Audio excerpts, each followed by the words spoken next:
You're listening to the Options Insider Radio Network, the home of the Options Podcast. For more quality options programs, visit theoptionsinsider.com or search for Options Insider Radio Network in your podcast provider of choice. Listeners can also access all of our programming through our mobile app available in the iTunes and Google Play stores. Select programs are also available via live stream at mixlr.com/options-insider. That's mixlr.com/options-insider. Don't forget to follow along with your favorite programs and submit your own questions for the hosts at twitter.com/options, stocktwits.com/options, facebook.com/theoptionsinsider, or via questions at theoptionsinsider.com.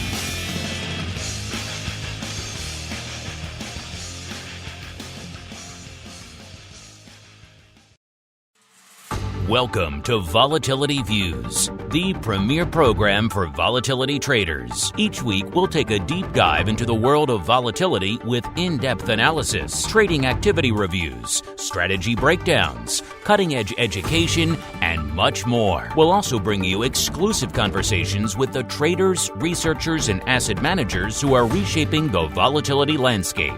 If it involves volatility, then you'll find it on Volatility Views. Volatility Views is brought to you by MIAX, one of the fastest options platforms in the world. MIAX is now trading options on the SVIX Volatility Index, offering pinpoint accuracy, radically faster dissemination, and a highly transparent settlement auction for confident trading, all for competitive exchange fees. It's time to make a change and give yourself an edge with SVIX. Learn more about SVIX at www.miaxoptions.com/SVIX. Options involve risk and are not suitable for all investors. The statements made are provided for information purposes only and are not intended to provide and should not be relied on for financial or legal advice. And now, it's time to take a deep dive into the world of volatility. It's time for Volatility Views. All right, everybody. That music means it is time once again.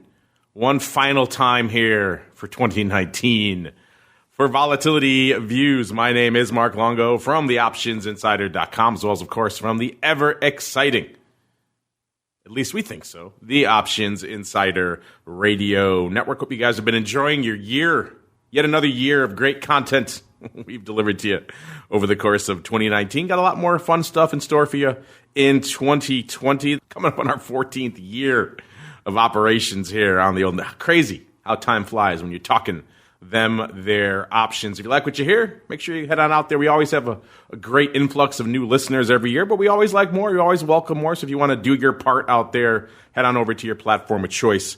Leave a review on wherever you like to listen to the show. That helps new people discover the shows and the network. It's been going for a long time, but we always like new people coming in and checking out what we have to offer here. And of course, however you listen, wherever you leave your reviews, make sure you also send in those questions, those comments. We do indeed love to hear from you guys. And joining me on the program today, we've got our old friend, the rockingest of lobsters, Mr. Andrew GIOVINAZZI from OptionPit.com by way of Carmen Line Capital. He's holding down the MIAX hot seat today. Mr. Rock Lobster, welcome back to the program, sir.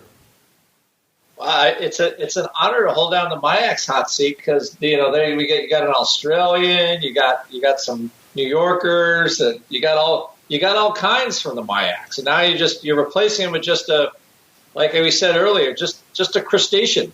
Just a plain old crustacean. But you're right, and now you are legally obligated to discuss nothing but spikes for the entire show, sir. So are you prepared? An hour of spikes. I am semi-prepared to talk about spikes, but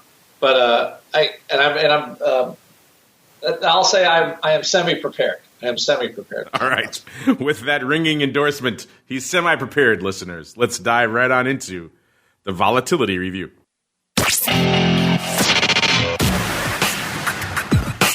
It's time to break down the latest developments in the volatility trading world. It's time for the Volatility Review.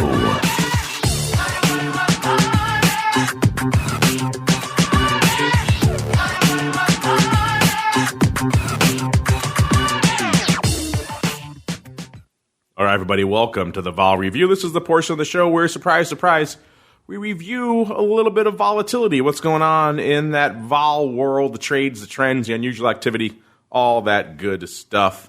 And, you know, lots happened since the last time we gathered here together on the program. A lot's happened in the market. There were, of course, votes for Brexit overseas. We, of course, have seen pretty much the start of a détente. It seems like maybe the beginning of the end of the trade war. And, oh, yeah, we also impeached the president. So a lot's happened over the course of the past week, particularly that latter part there. And the markets, at least to end the week, couldn't care less about any of that. They're firmly in the green, or maybe they're weighing some more than the others. The end of the trade war seems to be kind of trumping, pun intended, everything else out there. We're ending the week yet again firmly in the green. We're up about 1/3% across the board yesterday. Today, markets getting more green on the screen. S&P actually leading the charge today. Usually it's a bit of the Goldilocks of the bunch. Today it's leading the trifecta, up a little over 0.5%. We've got NASDAQ and Dow both tied around a little bit north of 0.4%. Gold and crude taking a break. WTI threatening to break back below that 60 handle again, if you like all that crude. And a breakdown of all the great stuff that happened in the year's worth of futures options. Spoiler alert, we talked a lot of volatility in VIX on that show as well, because we were joined by our buddy there, the once and future Dr. VIX, a.k.a. Mr. Rowe. Check out Twifo. Of course, we had it live yesterday. It's hitting the network as we speak, so check that out after you listen to this fine program. If you like all things volatility, there's a lot in that one for you there as well. Looking back at the full year, that was futures, options, and volatility in 2019. Gold and crude both taking a break. And, of course, green on the broad screen means VIX cash taking a break as well. Both VIX and spikes. VIX and spikes have kind of been in lockstep lately, which is interesting. You know, we've seen them disassociate quite a bit by a point or more. A lot of that because, as Simon so colorfully put it, when Spikes gets pregnant with the dividend, that's when his teams get really distorted. That, of course, is pretty much mitigated now. So we're seeing spikes and VIX cash pretty much moving in lockstep. Both of them at right around 12.25. Actually, you know, coming up, VIX cash now ticking up to about 12.5.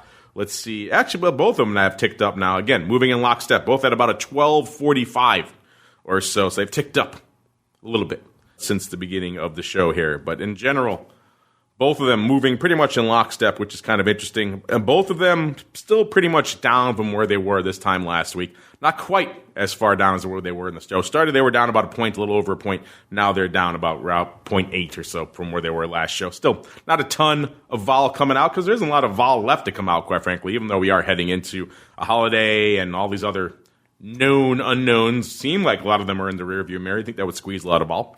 But still, we are kind of where we are, not that far below where we were this time last week. Let's just look really, well, you know, gotta say, I'm not looking too bad on my prognostication. In fact, to start the show, I was exactly on again. I was at 12.25 for this week, and when the show started, we were at 12.25. So I'm just going to take my victory now. What do you think, sir? Exact bullseye yet again.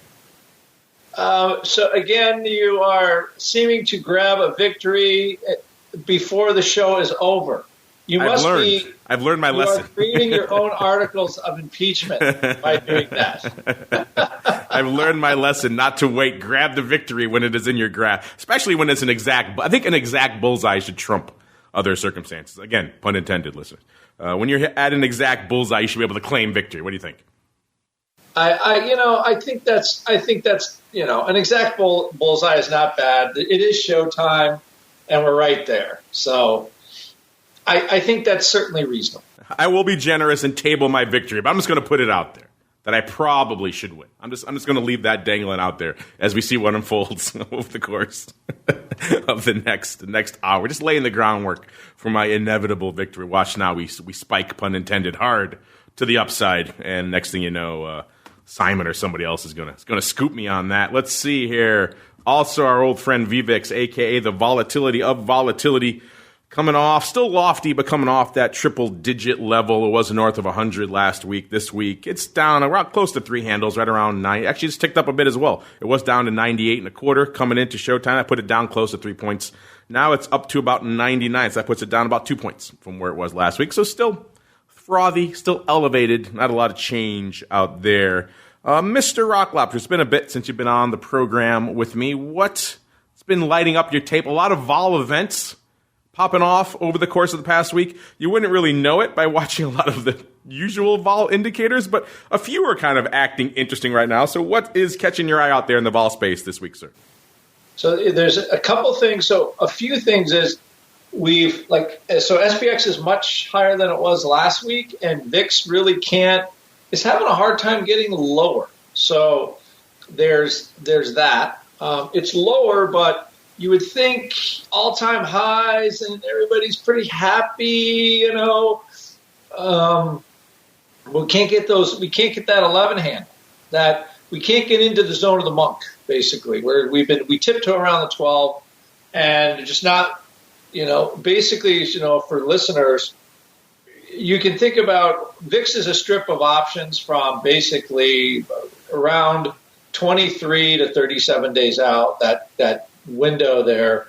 But it's every call and every put that has a bid. And they do their algorithm and they come up with a weighted, not really a weighted average, but there's a square in the term. So VIX, the puts in VIX, because the vega is higher in puts than calls with the way the skew works, it's weighted higher. So that VIX at 12 is a reflective of the more expensive puts bring VIX up a little higher. So even though we're climbing higher and higher on the vol curve as SPX goes up, those downside puts, the vol just has not gone down in them. As a matter of fact, they've actually been lifting, staying firm, and lifting a little bit, which is keeping VIX higher. So the liquidity providers nobody is selling their puts, I think. That's the basic problem. We got this rally, and people that have bought put protection have not sold it, and they hold on to it. So if the liquidity providers can't buy it back, they just go and charge more money for it. At least that's what I did when I was in the SPX, and that's probably how all the guys in there that have been trading it for 25 or 30 years, whatever, it's the same thing. Nothing changes. So we've got that force happening. So that's lifting the curve up like substantially. Another thing as well, as you notice, those vol futures are they're sort of hanging where they are. There's quite a bit in the cycle to go for decay to happen. So there's not a huge reason for vol futures to be lower than where they are. Although the February and the back month stuff is still pretty high. My guess on that is just, election uncertainty, Super Tuesday, impeachment in the Senate. It could be a number of things. Maybe kind of waiting for that ink to dry on whatever the trade deal is supposed to be. So you've got that.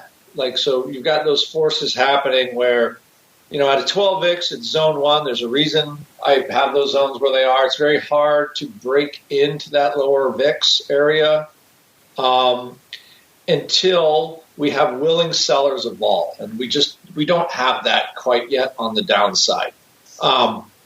So you've got that force happening. And those expensive puts relative to the at the money. Now, remember, that's kind of how, once you start trading vol a little bit, you realize that, expensive means what? Well, expensive has to be relative to something else. So if you're pricing vol and you're a vol arb guy, you're a vol pair guy or something like that, you're looking at something cheap versus something relatively expensive over some period of time, right? That's theoretical option trading. So right now what you have is, if you think about it, there's a price or a distance that SPX can go, and the straddle is kind of the guess for the term, with a high degree of, high confidence that, the SPX is going to kind of move a certain amount. And, how high are those puts priced relative to how much the market thinks SPX is going to move? So right now, the SIBO skew indicator is at its max value. And usually like maxes out, like 150 is about the high for it. It's trading there right now. And usually that's like, that's a, Will Robinson, danger level, because, relative to the move that is expected for SPX, those puts are super high. But also because skew is a strip of puts and calls, upside calls are relatively inexpensive as well. So you have expensive puts and you have cheap calls, mostly because I don't think anybody thinks we're really going to get over this 3,200 level. And you have the recipe for what the skew index is right now, which is a very, very high number, 150, which has historically been kind of panicky. Or what it is it kind of flashes like something's going to happen. So, I mean, from an observation point of view, that's what I'm looking at, right? So what she was going to drop, I don't know what it's going to be. But that's how the vol mechanism or the SPX mechanism is pricing. And, basically SPX, those implied vols, set the VIX, they set the spikes, they set all that stuff. But that's sort of how the curve is moving. You got really cheap calls relative to the at the money and really more expensive puts relative.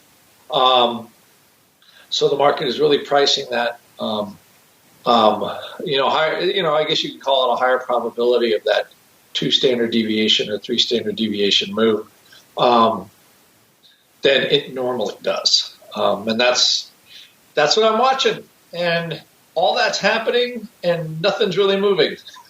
Which is the funny thing. So the vol gets strained on the edges of the market, like in these esoteric weird places that people look at. But overall, just SVIX cash is just grinding up because stocks are still kind of rallying. After the trade deal, kind of happiness. So that's what I'm looking at. And I don't know what's going to happen. There's certainly ways to trade or put positions on and take advantage of that. That's what we spend our time doing at Option Pit. But I think we'll see, kind of how the cookie crumbles. But we're now looking at a mid-January options, and that curve, that skew is not coming in yet. So I'll let you know when it does, but it ain't happening today. Ain't happening today, indeed. Or maybe by the end of the show. We don't know. Crazier things have happened by the time we get to that crystal ball segment. Like you mentioned, that skew, that SIBO skew index kind of hovering at its upper band there, right around the 150 level. I haven't seen that in a little while. It's one of those weird obtuse indexes, listeners. They quote in like that 125 to 150 kind of range. It's hard for people to wrap their heads around. It's even more difficult as the rock lobster kind of just broke down because there are 2 moving parts to skew, and it's hard to reflect that in one number. People look at 150, they say, oh, the puts are expensive, and that certainly is the case. But cheap calls also play a role in that as well, and that often is neglected when people are out there discussing all things VIX. Let's speaking of all things skew, I should say, and of course VIX. Let's get on into the futures land. Of course, no real volume to talk about yet in the spikes futures. I'm hoping we'll have some more information to share in the new year, early, hopefully even January, about what's going on, when we're going to see those relisted. I know a lot of you have written in, a lot of you are interested. A lot of you were excited by the fact that the future is listed so that you could actually trade spikes, because a lot of you were waiting for that underlying to list. We also saw some of the options tightening up as a result, which was nice to see. Of course, the future is still halted as the CFTC and the SEC kind of work out their jurisdictional issues on that. Hopefully, that usually takes a while, but hopefully those types of things can get worked out a little bit faster. My ex, obviously, working on that behind the scenes. In fact, that's why they're not here right now. Out there cranking away. Shelly was telling me how he was working on it on the actual Thanksgiving holiday, but most of the day on the phone with the regulators. So these things don't rest for holidays and everything else. I'm sure they're cranking away there behind the scenes. So the spikes future is still halted, unfortunately. VIX future is interesting to watch. All year, Mr. Rock Lobster, our narrative here on the show was there was a nice little blip on that VIX futures curve right at Dees there. They were really pricing in, yet again, another very cheap, very quiet, very tranquil holiday season. Even though we thought that was kind of crazy, we had the trade war, we had, this lingering threat of impeachment and everything else. And so most of the year we were saying Dees was kind of the bargain on the VIX futures curve. Now that Dees is finally off the board, which is crazy in and of itself that we're already rolling through Dees and into Jan, but that's a conversation for another day.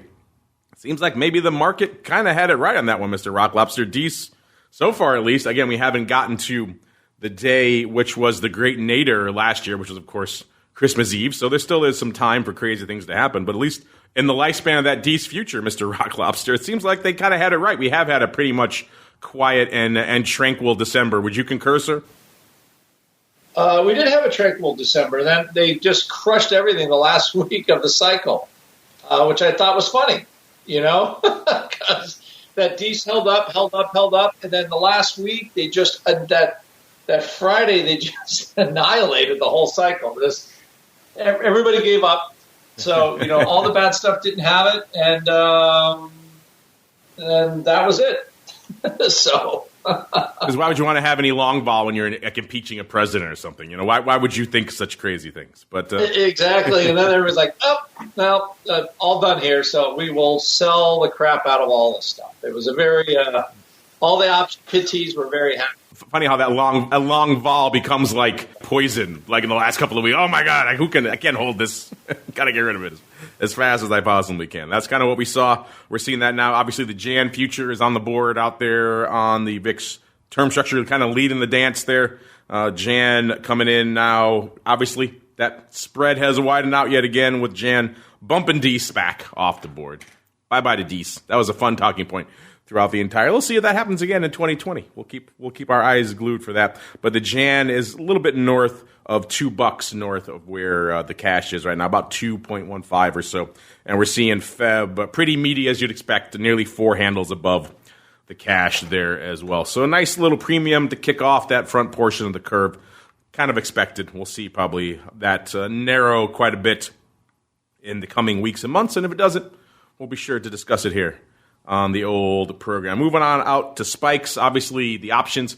Obviously, Dees has rolled off the board for VIX and for spikes, and so we saw a lot of OI rolling off the board here as well. We saw the OI coming in about 13,000 contracts in spikes, which is pretty much exactly what was open still on the Dees front. Remember, there was still some legacy 1x2 out there. So the big strikes out there right now, pretty much the top two are going to be your same Jan, that Jan 1x2, the Jan 26s with about 33,600, and the Jan 17s with about 16,750.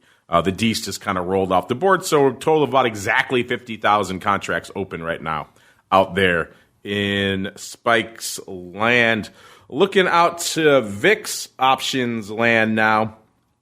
Kind of an interesting week, kind of a strong week, particularly last week. Last week was a strong week, and we had a strong start to this week as well, and all of that has kind of helped the ADV firm up a little bit. It was getting pretty light, which is, this is that time of year, so you might expect that, but still, it got pretty light pretty early. We were talking about, numbers threatening to break 400,000 back in November and stuff, which is still not into that seasonal period yet. So we did break 400,000, almost threatening to break 300,000 at one point there from an ADV perspective. Obviously, with the strong amount of volume we've seen over the past couple of weeks, those numbers ticked back up. Now we're back up, not quite 500,000, but getting close to it, about 478,000 open there in VIX options land. Well, let's kick it off. Let's go, tell you what, we'll go back out to the start. But before we do that, let's break down the top 10, what's hot, what's big, what's still open. A lot of Ds came off the board in VIX too, quite frankly, listeners. That's a huge OI decrease out there in VIX options land. Close to 3 million contracts coming off the board. So not a heck of a lot left open going into the end of the year here. But let's parse what's left. Only cost you 78,000 contracts to break into the top 10 in VIX land. How often can we say that? End of the year is when you can say it pretty much. And that number 10 position is going to be the Jan 15 puts, 78,000 open. Number 9, the Jan 18 puts, about 79, almost 80,000 contracts. Number 8, our first call on the list, the Jan 18 calls, 84,000 open there. Number 7, the Jan 30s, the ever optimistic Jan 30s with 85,000 contracts open there. Number 6, even more optimistic, March 32 halves. First March we're seeing in the top 10. I'm guessing those have been open for a while, but now that a lot of other large strikes have come off the board, all of a sudden they're surfaced to the top 10.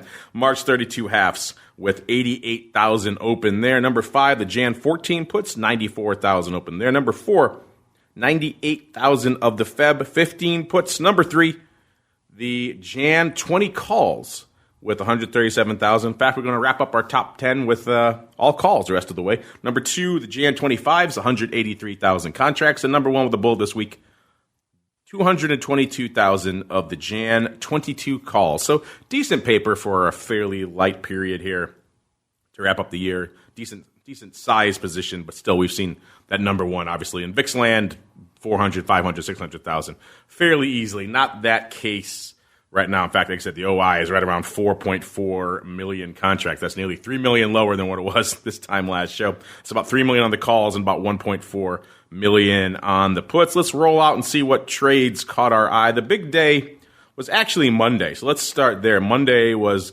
871,000, actually threatening a million contracts.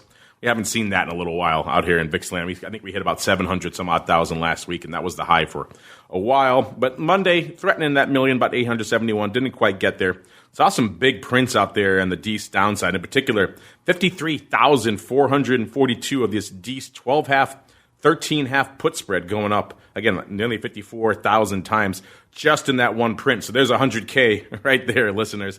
Also, a lot of DEES downside, verticals, rolls, put spreads, call them what you will.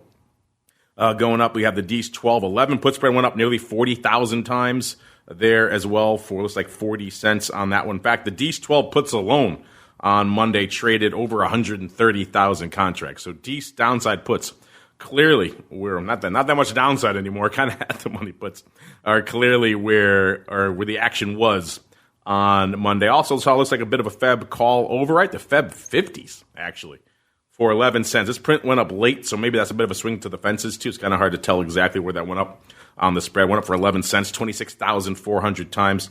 And looks like maybe a bit of a funky, more DEES 12 puts, a bit of a funky, not quite a ratio, but close to it. So 20,000 of the DEES 11 puts versus 21,500 of the DEES 12 puts. That one going up for looks like 43 cents, but again, a little bit of ratio kind of gumming up the works there. So DEES downside puts the order of the day on Monday. On Tuesday, also a pretty active day, about 584,000. Maybe, I'll throw Rock Lobster weigh on this in a little bit, maybe the return of our old friend 50 Cent, because someone was playing for size in some 50 cent calls right about there in January. In particular, there were the Jan 22s expiring on the 22nd, going up 47,041 times. That was a big print of the day for 54 cents, but they kept printing. 32,000 more for 53 cents, 18,200 more for 52.5 cents, 16,700 more for 46 cents, 11,437 more for 50 cents, a total of 132,000 of these Jan 22 calls going up on Tuesday. So that was the lion's share of the paper out there, clearly about a quarter of the paper just in these Jan 22. So maybe our old friend 50 Cent, it is around his that's his oeuvre, it's his genre. Obviously the price levels line up. And then also he likes himself a little bit of upside up there. So that could potentially be our friend or someone aping him for size out there. Either way, a lot of that going up on Tuesday. Wednesday was also a pretty active day, 643,000. The big print was size call strip, or maybe a bit of just a straight up vertical or a roll to the upside. Either way, it was 50,000 of the Jan 22 calls going up for almost 59 cents, so close to the offer, against 66,000 of the Jan 25 calls for 44 cents, also near the offer, which makes it seem like maybe a bit of an upside strip. 3 handles wide, interesting choice if that is indeed the case, but that one went up. That was kind of the big print of the day. Also saw, looks like a Jan put 1x2 was the Jan 12-half 14 put 1x2. The 14 puts going up 15,845 times for $1.09 against 31,690 of the Jan 12-half puts for 38 cents. And also maybe a Jan Feb call roll, probably Jan 16s rolling out the Feb 16s, doing that for $1.31 and $2.18 respectively, 22,000 times.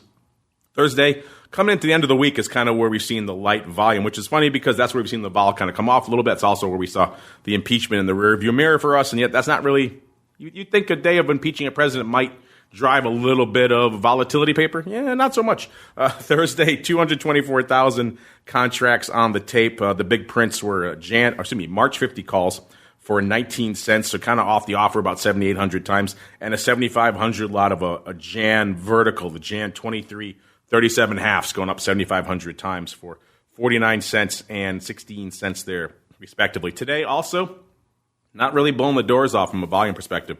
Coming into showtime, we had a little bit north of 250,000 contracts on the tape. The big print, Jan 37 halves going up for 15 cents. That's on the bid there. So maybe 33,300 times. So maybe someone deciding to perhaps leg into a little bit of vertical against all that other upside they took down earlier in the week on the 22 strike. So maybe a 22.37.5 vertical being legged into across the span of a few days there, at least for 33,000 out of the 130,000. Also saw a Feb put spread, Feb 14.15 put spread going up today for 52 cents, 20,000 time. That's a lot of paper to parse there, Mr. Rock Lobster, but any of that catch your eye this week? Did you and your crazies think that was 50 cent coming back on Tuesday as well? And any other paper catching your eye in VIX options this week, sir?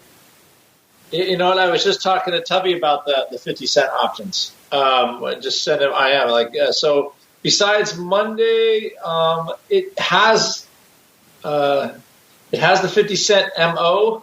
So we'll see. Also, what I thought was interesting is a lot of the DECE cycle. Earlier in the week, I took the last of my DECE off on Monday.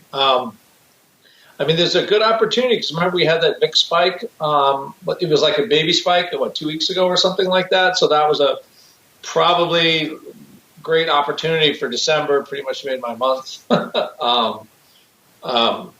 So at least it gave you an opportunity to just buy cheap VIX options. I mean, it was everybody thought, here we go, the trade war or whatever, no deal, blah, blah, and then it just didn't happen. So I think a lot of that paper was unwinding that quick vol spike that we had. And then after that, the week just kind of died. I mean, I don't think VIX has really moved 25 cents since then. And then I think the low of the week was an 11.99 print for settle on Wednesday morning, and since then it's been, the market just kind of grinding up in some sort of scary, boring fashion. So, I as far as new paper goes, I think that paper was indicative of what at least our pit guys are doing, just getting rid of some of the last of their December. Looking at January, I own a little January already, so we're kind of seeing how that plays out. And I think, that those upside call buyers are doing the same thing everybody else is doing. I think they still want to be long if they're still long SPX or whatever, and they're just buying tail risk for the nasty surprise that could happen, whatever that nasty surprise is. I know we invoke this every once in a while, the Sith Lord has yet to reveal themselves. And I think this is another case of, I don't know if it's just curve creep like we described earlier, that's been pushing, keeping the cash from really falling a little bit, or there's just a ton of active buyers thinking something bad's going to happen. I just don't know because I haven't divined the tea leaves enough yet to get an answer on all that stuff. So I just think all the big papers just doing similar things to what the pit crazies are doing, unwinding their DECE and rolling into the next cycle. As you know, option trading, it's a full life. Full life. And speaking of dark side revealing itself, I'm going to be heading off pretty much as soon as we finish this show. I'm heading out to see the final Star Wars of this saga, at least. So maybe the Emperor will reveal some interesting stuff here. But you're right. There are some lingering dark side forces perhaps lurking somewhere in that term structure that have yet to reveal themselves. What is revealing itself to be a big fan of downside is, of course, our old friend VXX. You guys love to fade it, and so far it's been working out for you. It's down another point from where it was this time last week, about 1.1 points to be precise. Down to around a 14.90, just shy of that 15 handle here on the show. Seeing decent paper out there in VXX land again these days as well. In fact, the ADV has been an interesting one to watch out here because it's actually pretty robust. It was about 268,000 contracts out there, and it's actually higher this week. It's up to 277,000. So VXX is doing some strong paper. Today, not so much. Today, about 186,000, but still overall, not bad. Fairly robust out there for VXX. Let's see. Speaking of robust, let's see what robust positions are still open. Remember, VXX goes out today, so you got a little bit more time out here. So the D's still on the board till today. And it always, Mr. Ropops, this is the part of the show I always get sad when I'm coming in on expiration for VXX and I see what's kind of still open out there. Because usually it's a lot of size, still out of the money calls or puts. Kind of makes me sad. Let's see what we got today that maybe might make me happy. Let's see. Number 10 out here in VXX land, the Jan 22s, 34,000 of those bad boys, so still got some time there. Number 9, the Jan 22 puts, so both sides of that strike are pretty popular. Those are looking all right, 34,000 of those. Number 8, D's 15 half puts. These are expiring on the 27th. These are the weeklies. 34,000 of those. Number 7, the Jan 26 calls, 36,000 open there. Number 6, D's 20 puts, D's 15 half puts, expiring today. 36,000 those bad boys. Those are looking pretty good. The number 5, the Jan 15 puts, 42, almost 43,000 open there. Number 4, the Jan 14 puts, 48,000 open there. Number 3, back to D's. The rest of it is all D's, actually. D's 15 puts, 53,000. Yes, I could say those are looking decent. They at least have a chance of having some value at the end of the day. We'll see. Maybe this worm might turn a little bit. But coming into showtime, it was looking pretty good. Let's get it up to date on VXX here. Right now, it's 14.90, so it's still right about where it was pretty much, so hasn't really ticked up. So they still got about a dime of some juice in them. We'll see if that persists throughout the end of the day. Probably looking for a little more, but take what you can get out there. And then D's 16 puts, 54,000 of those. Those, I'm going to go out on a limb and say those are probably going to be all right. And then number 1 with a bullet yet again, the D's 23 calls. Yeah, I'm going out on a limb and also say those probably not going to pay off here today. Mr. Rock Lobster, what's lighting up your tape and indeed the tapes of your crazies there in the pit chat and VXX these days, sir? Well, I mean, right now, so all I can say to you is this gives you the VXX word, right? SPX up 50 cents, right? Half a percent.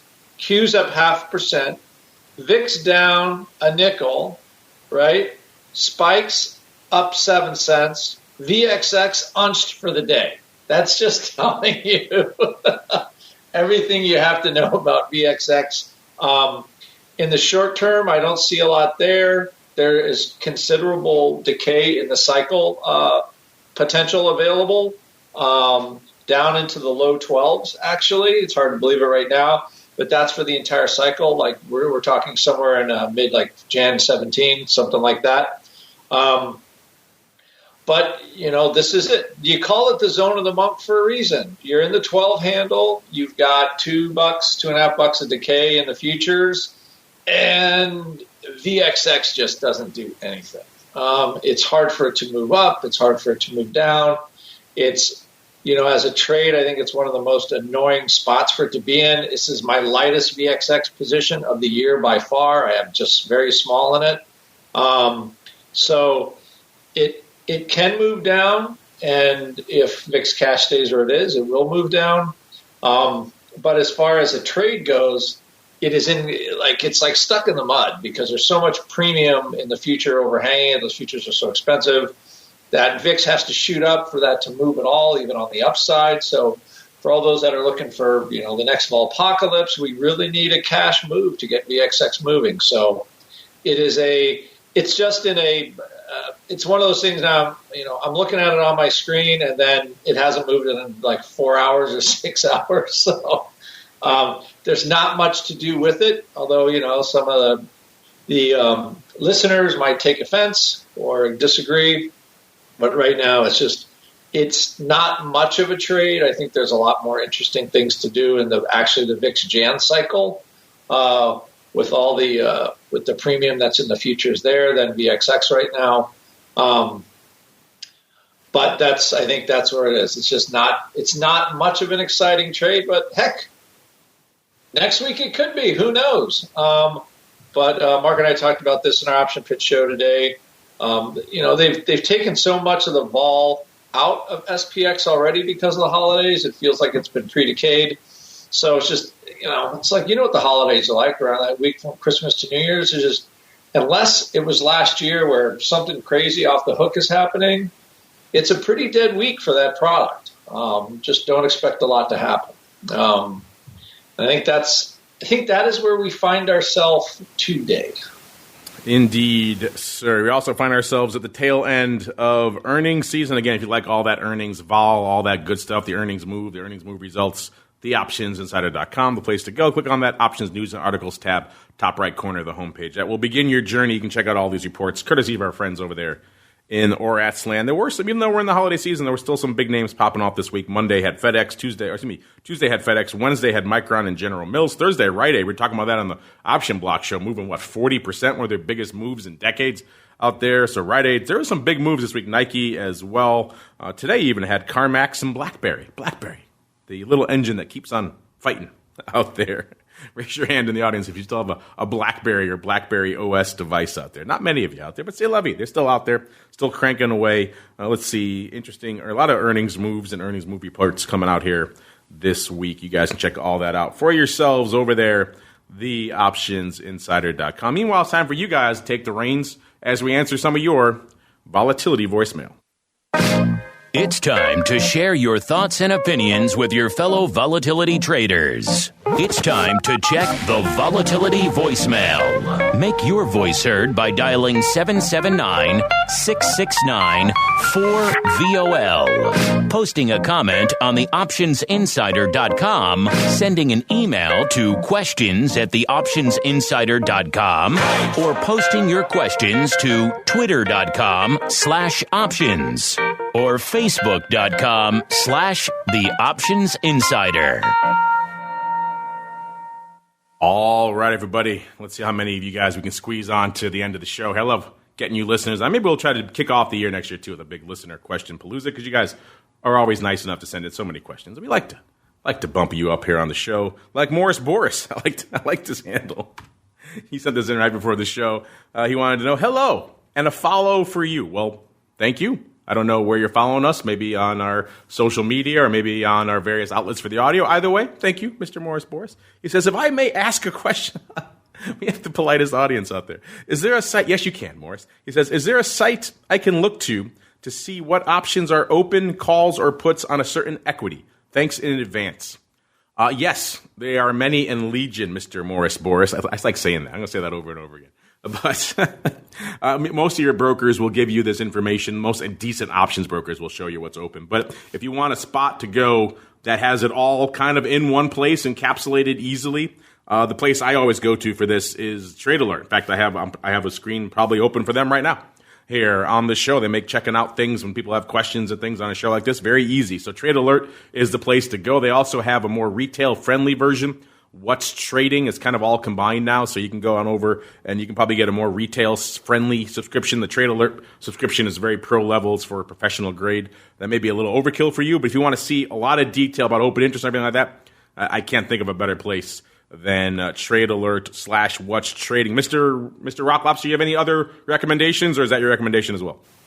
Of course, I'm partial to the Flowmaster. I like him. He has a great product.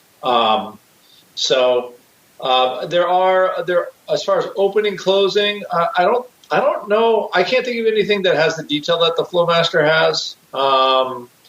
There are, even like looking at the SIBA Livevol products. I'm not sure I see opening and closing that I can think of there. So I think, a lot of it is we just look at the open interest and figure out what's going on as well. Generally, if it's more options or trading than is open, it's usually opening. And if it's less, it's probably closing. We try not to make it too complicated, but that's about all I can add as far as open calls or puts. So, yeah. And you should have open interest on any website. Just to see what's. Almost any broker will have open interest. The Opera puts it out, or the OCC puts it out every day. And it's always a little strange to me that you think there's this huge volume and you think a bunch of stuff should be gone, and sometimes the open interest doesn't appear. So it's not always the cleanest indicator that you would think. Just putting that out there. No, it's fascinating. That's what makes it fun to parse. You see 50,000 trade and the OI changes by 2,000, all sorts of weird stuff. But you're right. Most of your brokers will have it, so you can get that basic data pretty much anywhere. But if you really want to spend some time parsing and analyzing and looking at open interest, Trade Alert's the place to go. So they'll make it easier. Otherwise, you have to kind of do all the legwork yourself. They'll do it all for you, which makes life a lot easier, trust me. All right, next up, a lot of people weighing in. We talked on the show last week, Mr. Rock Lobster. In fact, before we even get into my listeners' thoughts, I haven't had a chance to get your thoughts. We talked about this new SVIX product, kind of the rebirth, perhaps, of XIV. Have you seen this, Mr. Rock Lobster? If so, what are your thoughts? This is a topic today, Mr. Sebastian, I've discussed. The product did what it did. However, you think about it, and it was something that we used to cover with XIV and telling people, or SVXY, like, if we ever have, a melt up in vol, it's going to be hard for these products to just buy the amount of futures they need to buy without getting themselves into huge trouble. And they try to get around it by being a little bit more open with how they can close. It kind of reminds me a little bit of, this short product was when long-term capital was falling apart and they had Goldman Sachs go in there and try to assess the value of their book. You can imagine that, the Goldman guys are seeing everything that is in the long-term capital book and probably leaning all over it to make their lives impossible to close. Heresy. How dare you suggest such a thing? No way. It's nice guys never do that. That's Wall Street. So I think the short vol product is similar. Like, everybody knows they're short these futures, and most of the time, that those products made money, or they had that incredible run in 2017, kind of like Bitcoin, and then their assets under management, they became a victim of their own success. So if vol jumps, like, everybody knows these guys have mandates to buy these things back, and it's easier, and I think they got front run and squeezed and pushed, and somebody tried to tip those products over. I don't know who did it or how they did it, and again, it's just, it's my little tinfoil hat thing happening. But it wouldn't surprise me if I heard it. Like Chris Rock says sometimes, I don't agree with what OJ did, but I understand it. And this is something kind of similar to that, where, like, I don't agree that maybe you should squeeze the crap out of these products and blow them apart and hurt all the retail investors. But I understand how they did it. And I think when you launch a new product like this, it's probably going to happen again. I don't see how you can get around it unless you have so little leverage in the product that you can survive a major, a major melt up. So, worse things have been listed, I guess. What's worse? Investing in TVIX and losing 99% of your money from inception, or shorting this thing, making your money, and then losing it all. I don't know. But I think there's a limit to these vol ETNs and ETFs, the way they work. And you like anything, buyer beware. But it would not surprise me if this becomes a hot mess once again at some point in the future. We are damning things with faint praise here on the show. Now, even an OJ reference for good measure over there on the show. Yeah, our audience, I think, has a similar reaction. Our audience, I've always said, fairly savvy. A lot of them had thoughts on this SVIX thing. Ellen, first off, saying, I think the new SVIX product will be vaporware. I have no idea why it's getting so much ink. Yeah, I could agree with that to a certain extent. I kind of think I expressed similar concerns on the show last week, but a lot of you guys are clearly into this space, which is why we're talking about it again. JViz says, no way this new XIV thing gets approved. These guys just want attention. Maybe. They certainly got some. Not just us talking about it, but obviously Bloomberg kicking the whole thing off with that article. So they have done some outreach, which if you're going to start a new product like this, you probably want to do. Get the word out there a little bit. Ian Madden wants to know, do you really think this new inverse volatility product has a chance of becoming a reality? I think we expressed, and Mr. Rocklobster just expressed as well, our due skepticism, perhaps cynicism, this space is obviously attractive to a lot of people. They want to play in it, but there are inherent challenges in putting together a product like this. And we saw even a very well-capitalized firm like Barclays having problems keeping that thing afloat, and the regulators certainly are not exactly enthusiastic, I think, about going back into those waters anytime soon. So there are certainly many headwinds, regulatory, all sorts of others, capital-wise. This is a startup, after all, so that's going to pose challenges for them as well. So I think it has a chance of becoming, I think it's better now than it was, obviously, in the immediate aftermath of the VIX-ocalypse, but still, I don't know if a year and a half, a little more, is enough distance for the regulators to really start thinking about this space again. There still are a fair number of people. I just had Brian Overby on the network earlier this week, who like people like him in the industry, who think these products should never be created again. Think they were a disaster. So they have to overcome a lot of that as well before they can really get this. And I'm sure the regulators, some of them think that as well. So there's a lot of hurdles still to overcome for them. So I think it has a chance. I think anything has a chance, but is it a good chance? That's definitely not, I don't think, in the first half of this coming year that we see this. But I'd be surprised if I saw the regulators really warming up to this idea. Again, I haven't had a chance to dig into the nuances. I'm not sure they've even released the nuances of a prospectus of what this product's going to be. So I need to look at that first before I really weigh in. But just from all the things I've seen, reading the tea leaves out there, I think it's going to have a lot of headwinds. Vintner saying, how can a startup have a chance where Barclays failed? How can they possibly have the capital to bankroll another market meltdown when Barclays couldn't weather the storm? Well, I kind of just pointed that out. They do point out in there, and at least in that article, again, I haven't had a chance to verify this myself, but they do point out in the article that they think they would only sustain about a 30% loss in that type of environment, which is interesting. I'd be curious to check that out for myself. But they think they'll have less of those factors that took out the Barclays product. But yeah, that's a fair question. That how can a startup manage to succeed where a large firm that has the bankroll to stay behind it, even they had to get the heck out of Dodge? That is a fair question, I think, to ask. Jaden says, can't wait for the new XIV to hit my trading screens. I've missed fading all that juicy volatility. Well, you're not alone, Jaden.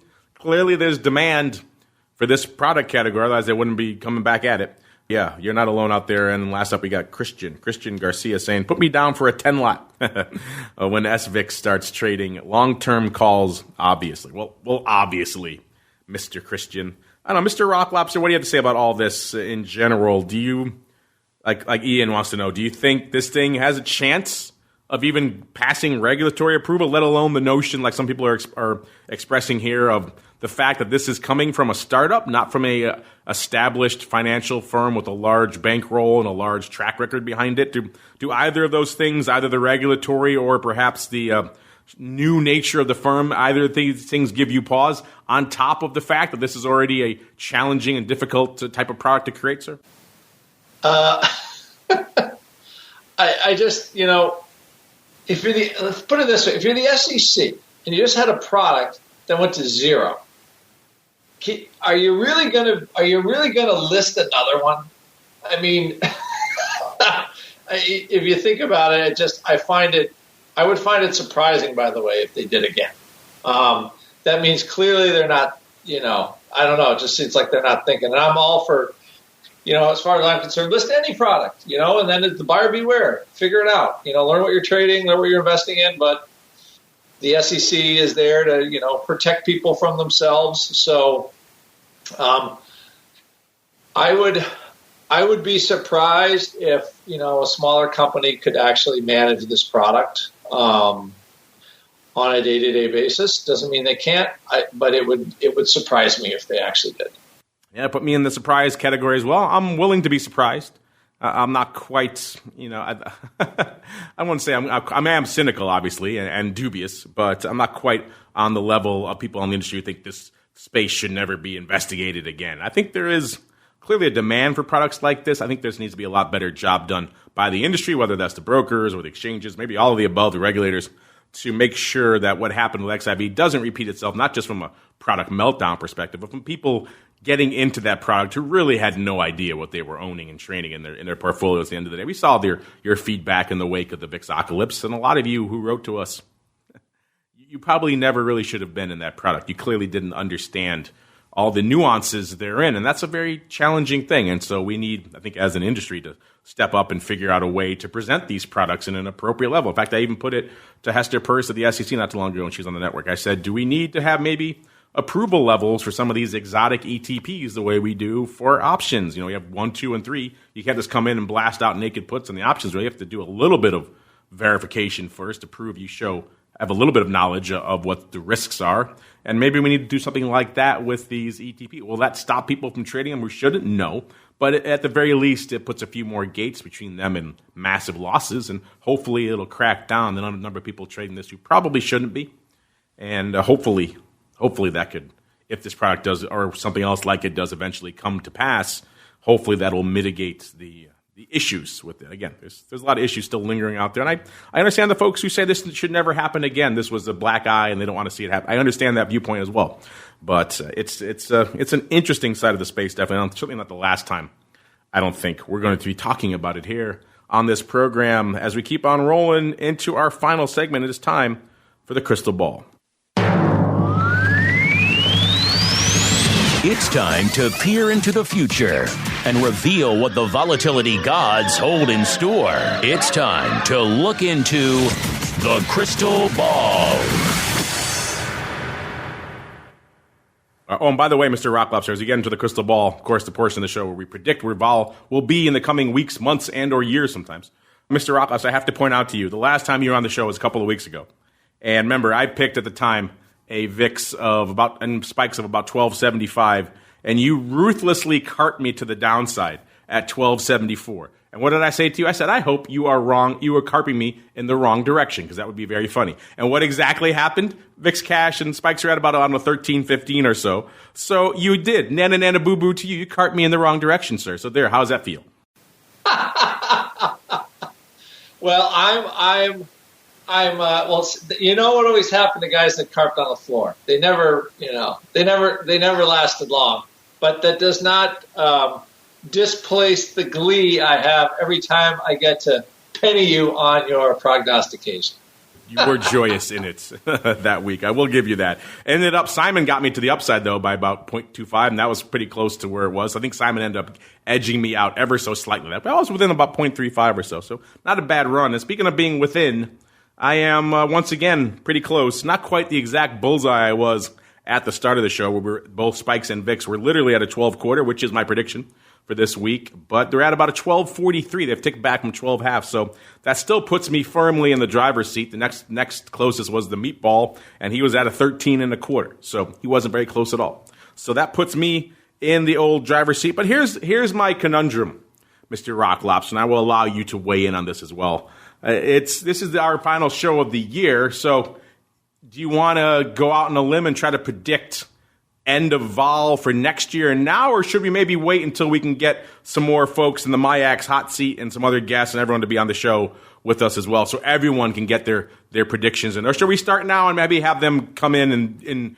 early January and give their predictions? I'm a charitable guy. I'll go how you want to roll. How do you want to roll, sir? I think we should predict for next week. Because you're not going to be here on Friday, right? We won't be here on Friday, so I'll have to predict for 2 weeks. Okay, so I say we predict for 2 weeks, and that'll be the print for the new year, correct? 27, yeah, the 3rd. That will be, yes. Let's do that, and it's just mano a mano, and I'll even go first. I'll let you scum me for once. You'll go, but I won. I get to choose who goes first or not. So, okay. All so right. I appreciate the offer. I appreciate the offer, but you know what? I like to blaze new trails out here and do the work ahead of time. Tell you what, I'm going to go first. Then if you cart me, I could laugh at you, but because it'll be in the wrong direction again. But here we are. We're at about 1241. Actually, just ticked even closer now to my prediction. I was at about 12 and a quarter. This is going to be a prediction now, listeners, for 2 weeks from now. So not the 27th, where we'll be off next week, but actually for the 3rd. The 3rd, so the beginning of 2020, the beginning of a new decade. Don't worry, we'll get everyone back together and we'll make some predictions for the end of the year, I think, on that show as well, which will be fun. But in general, so 2 weeks out. So this is a challenging thing now. We'll be past all of the holidays at that point. We'll be just in the afterglow there of New Year's Eve and New Year's Day. And of course, we'll be starting to look ahead to primary season, but that won't be weighing on us, I don't think, in on January 3rd, at least not yet. So that's let's see, 12 and a quarter is where I am right now. We've shown a hard time breaking much below that into, as you mentioned, for all the reasons talked about top of the show. SPX puts still bid. That skew still pretty rich. So that a lot of that has to change before we can really markedly move firmly into the zone of the monk. But you know what? I'm going to say I think we can get a little bit lower than where we are right now. How much lower is it? 2 weeks. That's always challenging. 1 week we can do. 2 weeks. I'm going to say this time next week, I'm going on a limb, say a decent amount lower. I'm going to say 11:50. Actually, this time for 2 weeks from now, 11:55 on January 3rd. All right, Mr. Meatball, Mr. Rock Lobster, I bought you some time, sir. What is your carping way going to be? I'm not even gonna grace you with a carp. I'm just gonna go 12.75. I'm gonna ignore your bid. I'm gonna ignore your prognostication totally. Just go the other way. 12.75. All right, that music, listeners, means we've come to the end. Do you want to spell out why you want to go upside, Mr. Rock Up? Is it just because of the puts? Do you think we're going to be a little firmer than we are? I think the currency is going to hold. We're just not going to get a drop until we see a little bit more. A little more comes clear. That's the reason. I was thinking about that. That was kind of lingering in the back of my mind. But that, as we saw, that desire to crush is also there as well. And there are, it's like I said, 2 weeks. 2 weeks is a challenging time frame. So I would not be surprised if you are right. I'd be much happier if I was right. But we shall see. Time will tell. What do you think, listeners? Also, if you want to get your predictions in now for vol, VIX, and spikes at the end of next year, have at it. We'll start tallying those. And then, we've had listeners win prizes. Some of them takes a while because Mr. Meatball was given the prizes last year. It takes a while for them to get the prizes, but maybe we'll give the prizes this time to make things a little bit faster. So if you want to get your predictions in now, we'll maybe give you a time frame of a couple of weeks to get all those in. Then we'll tally in all the listener questions or listener suggestions. That'll be kind of fun. But right now, 11 double for me and 12.75 for the Rock Lobster. All right. That's going to do it for this year and indeed for this decade. Crazy.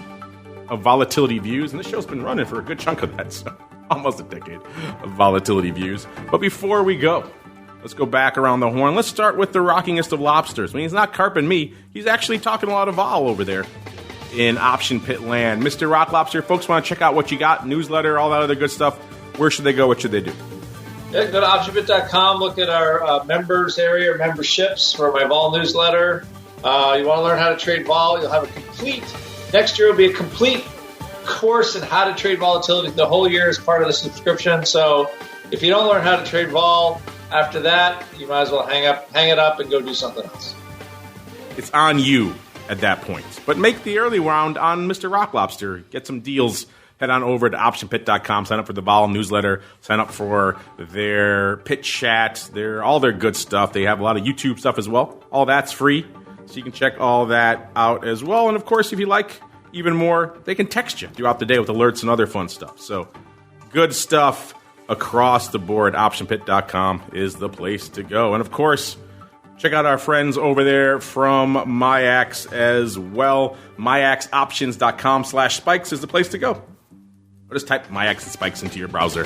Get all the quotes, get all the latest updates. Those of you who are asking when the futures will be back, that's where the press release and everything else will be as well. So as soon as it's known, it will be available up there as well. And of course, the links to a fun show called Volatility Views. You can find it up there as well. So on behalf of the Rock Lobster, let's throw the Meatball in there as well because he was on quite a bit this year, and our friends over there in MIAX land, and even Simon from T3 and myself. I want to thank all of you for downloading, streaming, and subscribing, and we'll see you back next year for more Volatility Views. Volatility Views is brought to you by MIAX, one of the fastest options platforms in the world. MIAX is now trading options on the SPIX Volatility Index, offering pinpoint accuracy, radically faster dissemination, and a highly transparent settlement auction for confident trading, all for competitive exchange fees. It's time to make a change and give yourself an edge with SPIX. Learn more about spikes at www.myxoptions.com/spikes. Options involve risk and are not suitable for all investors. The statements made are provided for information purposes only and are not intended to provide and should not be relied on for financial or legal advice.